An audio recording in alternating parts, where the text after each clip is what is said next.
그럼 저희 함께 말씀 보도록 하겠습니다. 저희 말씀 보실 때 디모데후서 2장 20절에서 21절 말씀입니다. 디모데후서 2장 20절, 21절 말씀입니다.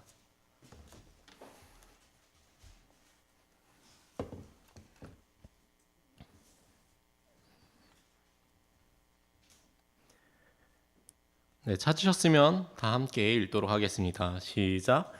그러나 큰 집에는 금그릇과 은그릇뿐만 아니라 나무그릇과 질그릇도 있어 어떤 것들은 존귀에 이르고 어떤 것들은 수치에 이르나니 그러므로 사람이 이런 것들로부터 자기를 깨끗하게 하면 존귀에 이르는 그릇 곧 거룩히 구별되어 주인이 쓰기에 합당하며 모든 선한 일에 예비된 그릇이 되리라. 아멘. 말씀을 위해 기도드리겠습니다. 하나님 감사합니다. 오늘 또 귀한 예배 주심 감사드립니다. 저희들 이 시간 또 디모데후서 말씀을 통해서 이 말씀을 서로 살펴볼 때 주님께서 또 함께하여 주시고 성령님께서 이 말씀을 잘 이해되어 저희의 삶이 또 변화될 수 있도록 주님 인도하여 주시옵소서.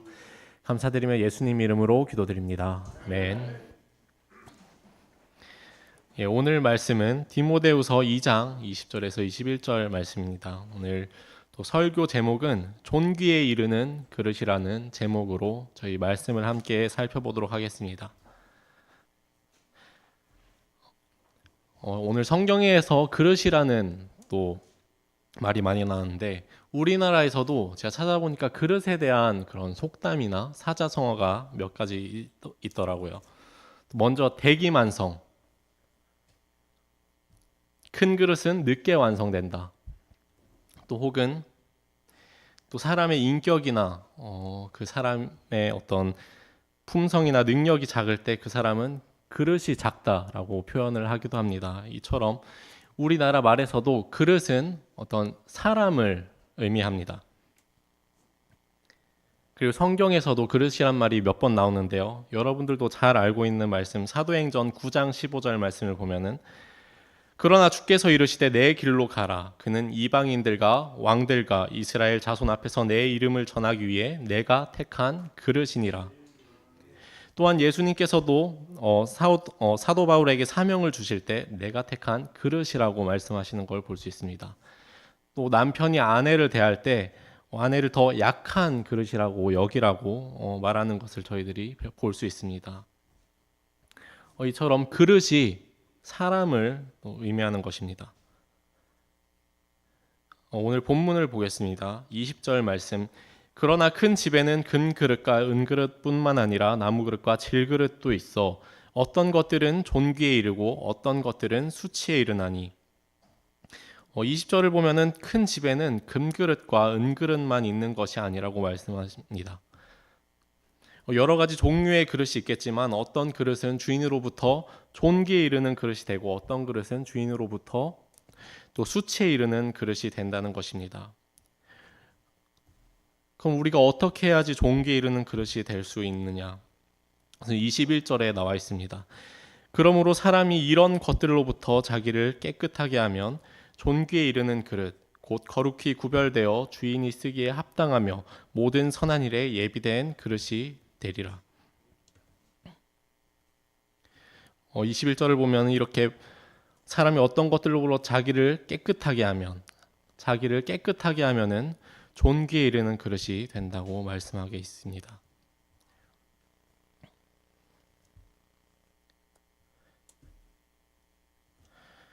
저희 교회에 서진 형제가 얼마 전에 군대를 갔죠. 일요일 오후니까 아마 지금 밥을 먹고 편하게 쉬고 있을 거라고 생각이 됩니다. 또 요즘은 어떨지 모르겠지만은 저희는 밥을 먹을 때 어떤 식기 건조대가 있었습니다. 그래서 식기 건조대에서 식판을 꺼내서 밥을 먹었죠. 그래서 식판을 꺼내서 반찬을 담고 밥을 담아가지고 밥을 먹었습니다. 그리고 군인들은 저희 교회처럼 모아서 설거지를 하는 것이 아니라 자기가 먹은 식판을 자기가 설거지를 합니다. 근데 여기서 문제가 발생합니다. 어떤 사람은 설거지를 굉장히 깨끗하게 꼼꼼하게 하는데 어떤 사람은 되게 더럽게 해요. 그래서 밥풀이 다 남아 있습니다. 고춧가루가 붙어 있기도 하고요. 그리고 그거를 그냥 식기 건조대에 넣게 되죠. 그럼 다음 밥 시간에 됐는데 만약에 선임이 그 식판을 꺼냈다. 그 더러운 식판을 꺼냈다. 그럼 난리가 나는 겁니다. 집합이 되고 한 소리 듣는 거죠. 이것처럼 어떤 사람이라도 깨끗한 그릇을 쓰기 원합니다. 더러운 그릇을 쓰기 원하는 사람은 한 명도 없습니다. 안에 무언가 이상한 게 담겨 있거나 어떤 깨끗하지 않고 더러운 것이 있다면 우리는 그 그릇을 사용하지 않을 것입니다. 그리고 다시 설거지를 해서 깨끗하게 해야 되죠. 하나님께서도 이와 마찬가지입니다. 하나님께서도 깨끗한 그릇을 사용하시기 원합니다. 죄와 악한 것들로 더럽혀진 그리스도인이 아닌 순수하고 정결한 그리스도인을 사용하기 원하시는 것입니다. 우리가 존귀에 이르는 그릇이 되기 위해서 우리를 깨끗하게 해야 되는 것이죠. 먼저 본문 앞에 있는 16절, 2장 16절을 보겠습니다. 그러나 속되고 헛된 말장난들을 피하라. 그것들은 커져서 더욱더 하나님의 성품에 위배되는 것에 이르리라.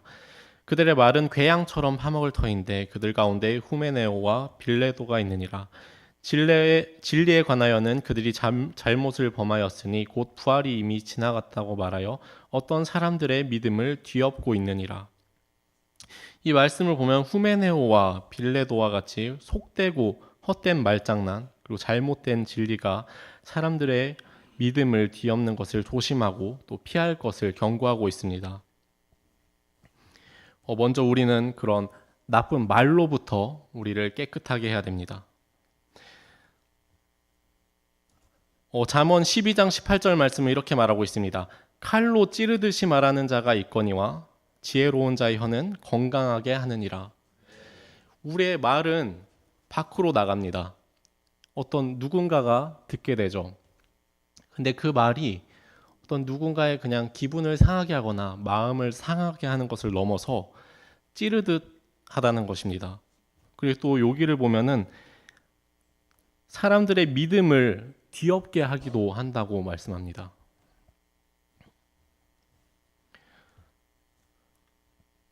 그리고 실제로 어떤 사람이 그런 말로 인해 상처를 받고 떠나기도 하고 심지어 죽음에 이를 수도 있죠.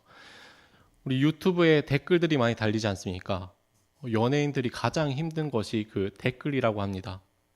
이런 사람의 말은 사람의 건강을 해칠 뿐만 아니라 정말로 그 사람이 죽음에 이르게까지 할 수 있는 정말 위험한 말이라는 것입니다. 그렇기 때문에 우리가 이런 말에 대해서 조심해야 됩니다. 에베소서 4장 28절 말씀입니다. 부패한 대화는 결코 너희 입 밖으로 내지 말고 오직 세워주는 일에 쓸 좋은 것만을 말하며 그것이 듣는 자들에게 은혜를 끼치게 하라. 우리 그리스도인들의 말은 사람들에게 은혜를 끼치는 말이 되어야 하는 것입니다. 그리고 또한 불법에서 죄에서 떠날 것을 또 깨끗하게 할 것을 말하고 있습니다. 우리가 존귀에 이르는 그릇이 되기 위해서는 어떤 죄들로부터 우리를 깨끗하게 해야 하는 것입니다. 물론 더러운 것을 원하는 사람은 한 명도 없습니다. 모두가 깨끗하기를 원하죠. 하지만 많은 마귀의 유혹들이 있으며 어떤 세상들과 우리의 옛 육신들이 죄를 짓기를 원합니다. 창세기 6장 5절 말씀입니다. 하나님께서 사람의 사악함이 땅에서 크고 그가 마음으로 생각하여 상상하는 모든 것이 계속 악할 뿐임을 보시고는. 창세기 말씀에 사람이 마음으로 생각하여 상상하는 모든 것이 계속해서 악하다고 말씀하십니다. 노아의 때 하나님께서 이렇게 말씀하셨지만 지금도 여전히 마찬가지입니다. 우리를 더럽히는 것들이 우리 주변에 정말 사나운 이리처럼 도사리고 있습니다. 처음에 하나님께서 아담과 하와를 지으셨습니다. 그리고 그들에게 이렇게 말씀하셨습니다. 동산의 나무에서 나는 것은 마음대로 먹어도 되지만 선악을 알게 하는 나무에서 나는 것은 먹지 말라. 그것을 먹는 것은 하나님의 말씀이 아니었고 또 죄를 짓는 것이었습니다. 하지만 하와가 선악과를 먹은 것은 죄인 것을 알면서도 그것을 먹은 것은 그 죄의 유혹이 너무나도 달콤하였기 때문이죠. 그 나무는 먹기에 좋았고 또 눈으로 보기에도 아름다웠으며 사람을 지혜롭게 할 만큼 탐스러운 나무였다고 성경은 말하고 있습니다. 이처럼 우리는 우리를 더럽히고 또 유혹하려는 많은 상황들을 삶 가운데서 많이 마주하게 됩니다. 그리고 타협하게 되고 우리의 양심과 마음이 더럽혀지게 되는 것이죠. 만약 우리가 자신을 돌아봤을 때 죄에 대해서 우리가 가볍게 생각한다면, 우리가 죄 가운데 쉽게 유혹에 넘어가서 죄를 짓는다면은 우리는 죄에 대해서 좀 더 경각심을 가질 필요가 있습니다. 왜냐하면 먼저 첫 번째로 죄는 우리와 하나님의 교제를 방해하기 때문입니다. 시편 66편 18절 말씀입니다. 내가 마음으로 불법에 관심을 두면 주께서 내 말을 듣지 아니하시리라. 우리가 마음으로 불법에 관심을 두면은 주께서 우리의 말을 듣지 아니하신다고 말씀하십니다. 제가 얼마 전에 소파에 앉아서 또 유나자매와 대화를 하고 있었습니다. 앞에는 TV가 켜져 있었죠. 근데 이제 대화를 하는 중에 TV에서 갑자기 제 이목을 끌만한 재미있는 프로가 하는 것이었습니다. 자연스럽게 저의 눈은 그 TV를 향하게 되었죠. 그러니까 유나자매를 이렇게 얼굴은 바라보고 있는데 눈만 이렇게 돌아가서 TV를 보고 있었던 것입니다. 그것을 보고 유나자매가 어딜 보고 있냐고 지금 어딜 보고 있냐고 제가 안소리를 들었습니다. 우리가 누구와 대화를 나누고 이야기를 나눌 때 우리의 어떤 집중과 초점이 그 사람에게 향해 있지 않고 다른 것을 향해 있으면은 그 사람이 대화를 하고 싶지 않을 것입니다. 우리의 마음과 관심이 다른 곳을 향하고 있다면은 그 사람이 싫어할 것입니다. 심지어 그것이 상대방이 싫어하는 것이라면은 더더욱 상대방은 대화를 하려고 하지 않을 것입니다. 이처럼 우리가 죄에 대해서 시선을 두고 마음을 둔다면은 하나님께서는 우리의 말을 듣지 아니하신다는 것입니다. 죄는 우리와 하나님의 교제를 방해하는 것입니다. 두 번째로는 죄는 우리의 영적으로 성장하지 못하도록 막습니다. 베드로전서 2장 1, 2절 말씀입니다. 그러므로 모든 악의와 모든 교활함과 위선과 시기와 모든 비방하는 말을 버리고 새로 태어난 아기들로서 말씀에 순전한 젖을 사모하라. 이것은 너희가 그 젖으로 말미암아 성장하게 하려 함이라. 주께서 은혜로우신 것을 너희가 맛보았으면 그리하라. 그리스도인은 영적인 양식인 하나님의 말씀을 통해서 힘을 얻고 성장합니다. 말씀은 그리스도인들을 성장하게 하는 순수하고 완전한 젖인 것이죠. 순수하고 완전한 말씀은 그리스도인을 성장하게 하지만 만약에 우리가 먹는 양식이 순수하지 못하고 그 안에 잘못된 영양분이 있고 독소가 있다면은 그것은 성장할 수 없습니다. 오히려 몸이 아프고 또 병에 걸릴 수 있는 것입니다. 우리가 영양가 있는 음식을 먹어야 올바르게 성장할 수 있지만 죄는 어떤 불량식품과 사탕과 같은 것이죠. 죄는 순수하지 못합니다. 그리고 완전하지도 못하죠. 우리가 죄를 지을 때 우리는 달콤한 사탕에 입이 길들여져서 순수한 그리고 완전한 말씀의 젖을 먹는 것을, 그리고 그런 말씀을 듣는 것을 방해하는 것입니다. 우리는 주님의 은혜를 맛본 자로서 죄를 멀리하고 또 하나님의 말씀을 사모하며 기뻐해야 합니다. 마지막으로 우리가 죄에 대해서 또 경각심을 가져야 하는 마지막 이유는 예수 그리스도께서 우리의 죄로 인해서 죽으셨기 때문입니다. 하나님께서는 죄가 없으신 분이시며 그분께서는 죄를 미워하시는 분이십니다. 또 죄를 싫어하시는 분이십니다. 하나님께서는 누구보다도 죄를 미워하시는 분이시지만 그분께서 죄 많은 우리를 먼저 사랑하셨습니다. 그리고 죄로 인해 죽을 수밖에 없는 우리를 위해서 자신의 아들 예수 그리스도를 이 땅에 보내셨습니다. 하나님께서 우리를 너무나도 사랑하사 예수 그리스도를 십자가에 달려 죽게 하시고 그 흘리신 귀중한 피를 통해서 우리의 모든 죄, 우리의 과거의 죄와 현재의 죄와 미래의 죄까지 모든 죄, 우리의 모든 죄를 용서하셨습니다. 그리고 예수 그리스도께서 행하신 그런 놀라운 일들, 예수님께서 우리의 죄를 위해서 죽으시고 땅에 묻히셨다가 3일 만에 부활하신 그 놀라운 복음을 믿음으로 우리가 죄 사함을 받고 의롭다고 인정받았습니다. 이사야서 1장 18절 너희 죄들이 주홍 같을지라도 눈같이 희게 될 것이요 진홍같이 붉을지라도 양털같이 되리라. 죄로 얼룩져 있던 우리를 예수 그리스도의 죽으심으로 그분의 피로 눈같이 희게 하셨으며 또 양털같이 되게 하셨습니다. 우리의 죄를 완전하게 깨끗하게 하신 것입니다. 우리가 이렇게 깨끗하게 된 것은 아무런 대가 없이 된 것이 아닙니다. 세상의 어떤 것보다 큰 희생을 통해서 우리가 희게 되었습니다. 그것은 아무런 죄 없으시며 온 만물을 창조하신 예수 그리스도의 죽으심입니다. 그 큰 희생으로 우리의 죄가 깨끗하게 된 것입니다. 그렇게 우리가 죄를 미워해야 합니다. 저희 앞에 봤듯이 죄는 우리와 또 하나님의 교제를 방해하며 또 영적으로 성장하지 못하게 합니다. 또 무엇보다 우리의 죄로 인해서 예수 그리스도께서 죽으셨습니다. 우리는 먼저 존귀에 이르는 그릇이 되기 위해서 우리의 그릇을 깨끗하게 해야 하는 것입니다.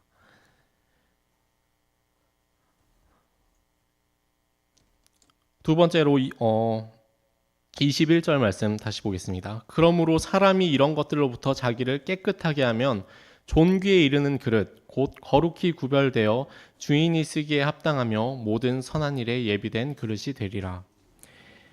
존귀에 이르는 그릇은 거룩히 구별된 그릇입니다. 거룩히 구별된 그릇입니다. 거룩이란 말은 분리를 의미하고 하나님을 위해 구별하는 것을 의미합니다. 즉 주인을 위해서 구별된 그릇, 구별된 그리스도인이 되어야 하며 구별된 그리스도인이 되어야 함을 말합니다. 거룩이라는 것은 특별하게 구별되는 것입니다. 거룩한 날이라고 하면은 그날을 특별하게 구별한다는 것입니다. 성경에서 이제 거룩한 것에 대해서 찾아보니까 어떤 금식과 기도 그리고 안식일과 절기 또 성경에서는 이런 날을 거룩한 날로 구별하였습니다. 이렇게 거룩한 날은 하나님께 속한 것이며 하나님께 드리는 것입니다. 또한 하나님께서는 구원받은 그리스도인들을 거룩히 구별하시고 특별하게 여기셨음을 성경을 통해서 볼 수 있습니다. 베드로전서 2장 9절 그러나 너희는 선정된 세대요 왕가의 제사장이요 거룩한 민족이요 특별 소유 백성이니 이것은 너희를 어둠에서 불러내어 자신의 놀라운 빛으로 들어가게 하신 분에 대한 찬양을 너희가 전하게 하려 함이라. 하나님께서 구원받은 자들을 선정된 세대요 왕가의 제사장이요 거룩한 민족이요 특별 소유 백성으로 삼아주셨습니다. 그렇기 때문에 우리는 거룩히 구별된 그릇 그리고 존귀에 이르는 그릇이 되기 위해서 죄에서 구별되어야 하고 또 하나님을 위해서 특별하게 사용되어야 합니다. 그릇에는 각각의 용도가 있습니다.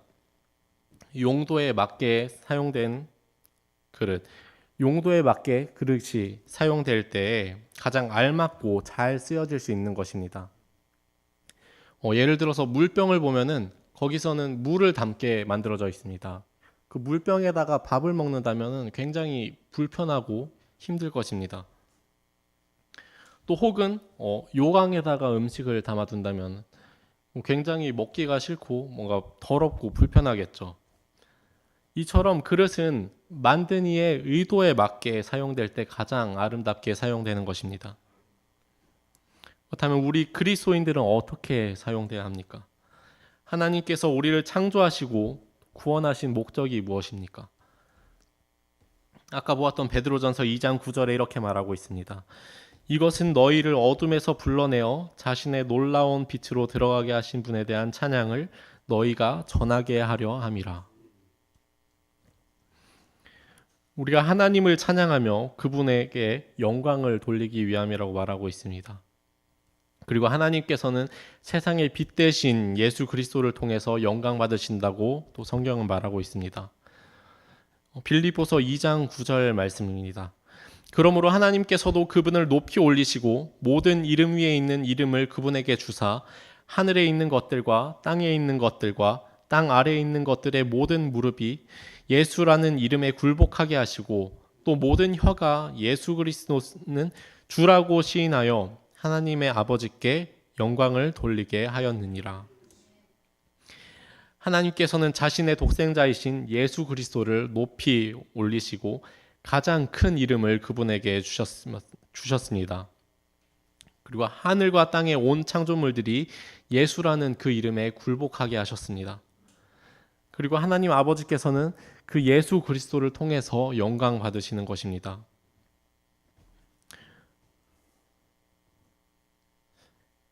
과연 나는 하나님께서 만드신 그런 목적에 대해서 잘 쓰임받고 있는가? 하나님의 목적에 맞게 구별되어 쓰일 때 하나님께서 아름답게 보시고 기뻐하실 것입니다.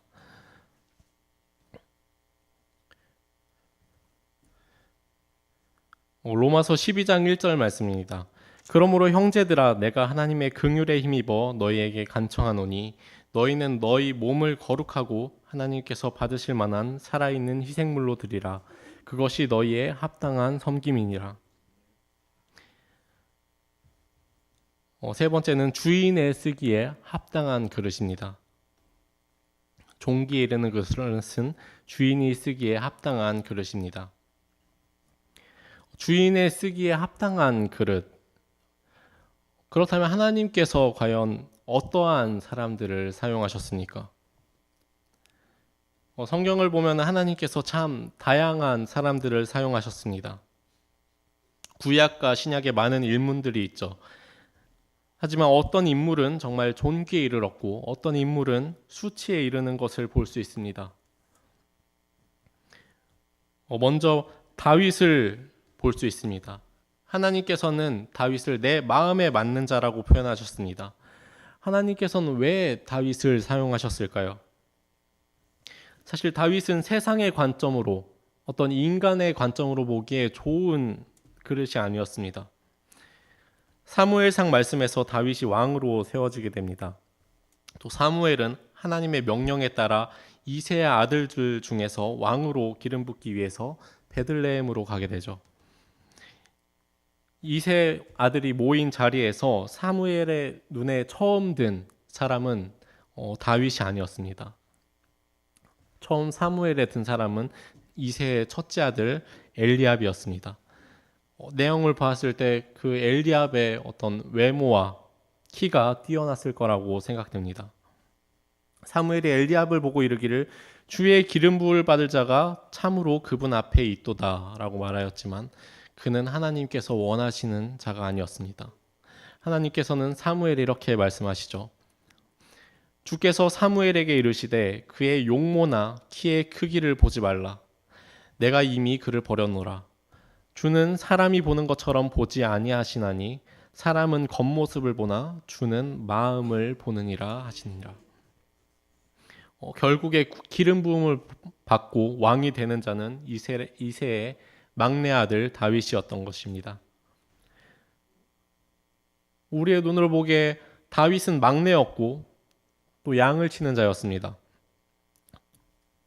또한 다윗은 형들에게 인정받지 못하는 자였고 또 사울도 또 골리앗도 다윗을 낮게 여겼습니다. 하지만 그럼에도 하나님께서 다윗을 선택하신 것은 다윗의 마음이 하나님을 향해 있었기 때문입니다. 다윗이 또 이르되 나를 사자의 발톱과 곰의 발톱에서 구출하신 주 그분께서 나를 이 블레셋 사람의 손에서 구출하시리이다. 다윗 안에는 세상의 것들이 아니라 하나님이 계셨습니다. 마음에 하나님이 가장 우선시 되었고 하나님으로 가득 차 있었습니다. 하나님께서는 그러한 그의 마음을 보셨습니다. 또한 신약 성경에서는 평범했던 어부였던 베드로를 부르시고 그를 크게 사용하셨습니다. 또 누구보다도 악했던, 그리고 그리스도인들을 괴롭히고 핍박하였던 사도 바울을 부르셨습니다. 사도행전 9장 15절, 그러나 주께서 이르시되 내 길로 가라. 그는 이방인들과 왕들과 이스라엘 자손 앞에서 내 이름을 전하기 위해 내가 택한 그릇이니라. 사도 바울은 예수님을 만나서 구원받고 침례받은 후 즉시 회당에 가서 그리스도를 선포하였습니다. 그가 구원받은 후 자기의 모든 더러운 것을 버리고 자기의 그릇을 성령님으로 가득 채웠습니다. 하나님께서 쓰시기에 합당한 그릇이 된 것입니다. 그 결과 사도 바울은 복음 전도자로 귀하게 사용되었고 신약 성경의 14권을 기록한 놀라운 하나님의 또 그리스도인이 되었습니다. 이처럼 하나님께서는 눈에 띄지 않던 작은 소년 다윗을 사용하였고 평범했던 어부 베드로를 사용하셨으며 믿는 자들을 핍박하였던 사도 바울을 사용하셨습니다. 우리가 말씀을 통해서 볼 수 있듯이 하나님께서는 그 사람이 어떤 그릇인가를 보지 않습니다. 그 사람의 외적인 부분, 그 사람이 금그릇인지 은그릇인지 질그릇인지 하는 그런 외적인 부분을 보지 않으십니다. 고린도서 4장 7절 말씀입니다.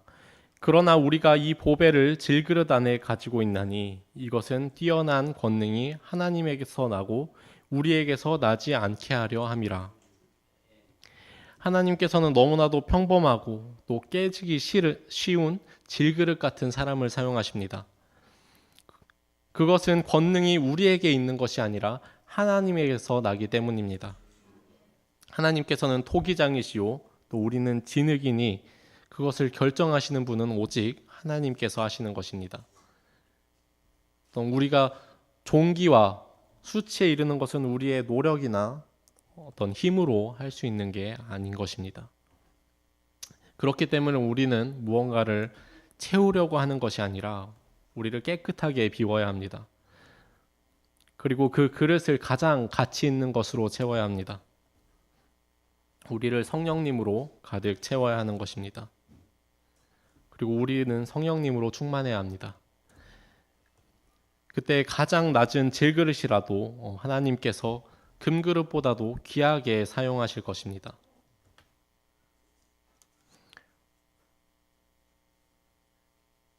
마지막으로 모든 선한 일에 예비된 그릇이 되어야 합니다. 모든 선한 일에 예비된 그릇이 되어야 합니다. 이 세상은 영적인 전투의 연속입니다. 전투에 나가기 전 군사들은 전쟁에 나간 장비들을 또 점검하고 예비합니다. 운전하는 자들은 차를 점검하고 병사들은 총을 닦고 점검하겠죠. 이제 군대에서도 병사들이 자기의 총을 일정 주기마다 점검합니다. 깨끗하게 닦아줘야 합니다. 그것을 사용하지 않았다고 할지라도 계속해서 점검하고 기름칠을 하고 깨끗하게 해야 되는 것입니다. 왜냐하면은 그것을 사용하지 않았더라도 시간이 지나면은 다시 더러워지기 때문입니다. 아무것도 하지 않았다고 할지라도 그것이 다시 오염되고 녹이 슬고 더러워질 수가 있습니다. 이것은 그리스도인들도 마찬가지입니다. 우리가 모든 선한 일에 예비되기 위해서 매 순간 우리를 점검해야 합니다. 그리고 내가 말씀으로 잘 점검되었다고 할지라도 언제 우리의 마음과 생각이 또 무뎌지고 녹슬지 또 더러워질지 알 수 없습니다. 매주마다 우리 교회 예배당을 깨끗하게 청소합니다. 예배를 드리기 위해서 깨끗하게 청소를 합니다. 또 우리 자신이 교회에 오기 전에 자신의 어떤 옷차림과 몸을 거울을 통해서 확인합니다. 참 이런 것들도 정말 중요하지만 무엇보다도 중요한 것은 우리의 외적인 부분이 아니라 우리의 마음과 생각을 점검하는 것입니다. 내가 과연 깨끗한가? 매일매일의 점검해야 되는 것입니다. 하지만 우리는 우리의 모든 죄를 볼 수 있는 것이 아닙니다. 우리 가운데 있는 마음을 모두 알 수 있는 것이 아닙니다. 제가 예전에 광훈 형제와 아르바이트를 하러 간 적이 있었습니다. 코로나 시기였죠. 어떤 집에 바람을 넣어서 만드는 미끄럼틀을 청소를 하는 일이었습니다. 그래서 이제 그곳에서 이제 바람을 넣은 다음에 미끄럼틀과 놀이터에 있는 것을 걸레로 깨끗하게 닦습니다. 그 다음에 그 담당자 분에게 검사를 받아야 되죠. 근데 분명히 검사를 받기 전에는 굉장하게 깨끗했습니다. 몇 번이고 제가 점검을 하고 이제 됐다 싶어서 담당자에게 가면은 그 담당자가 신기하게도 머리카락과 먼지를 찾아냅니다. 이게 저만 그런 줄 알았는데 광훈 형제도 똑같았습니다. 이것처럼 우리는 우리의 마음을 볼 수가 없습니다. 우리의 죄를 모두 볼 수가 없습니다. 예레미야 17장 9절 말씀입니다. 마음은 모든 것보다 거짓되고 극도로 사악하니 누가 그것을 알 수 있으리요? 라고 성경은 말하고 있습니다. 우리의 힘으로는 완전하게 깨끗하게 할 수가 없는 것입니다. 그럼 어떻게 깨끗하게 해야 될까요? 우리는 하나님께 그것을 간구하고 맡겨야 합니다. 시편 139장 23절 24절 말씀입니다. 오 하나님이여 나를 살피사 내 마음을 아시고 나를 시험하사 내 생각을 아시옵소서. 또 내 안에 어떤 사악한 길이 있는지 보시고 나를 영존하는 길로 인도하소서. 나는 깨끗하게 할 수 없지만 하나님께서는 하실 수 있으십니다. 성령님께서 나의 그릇을 깨끗하게 또 가득 채우심으로써 나의 그릇이 깨끗하게 되는 것입니다. 우리가 하나님의 말씀을 거울 삼아서 우리의 마음을 매일 점검하고 예비해야 합니다. 말씀과 기도로 우리가 준비되고 예비되어야 하는 것입니다.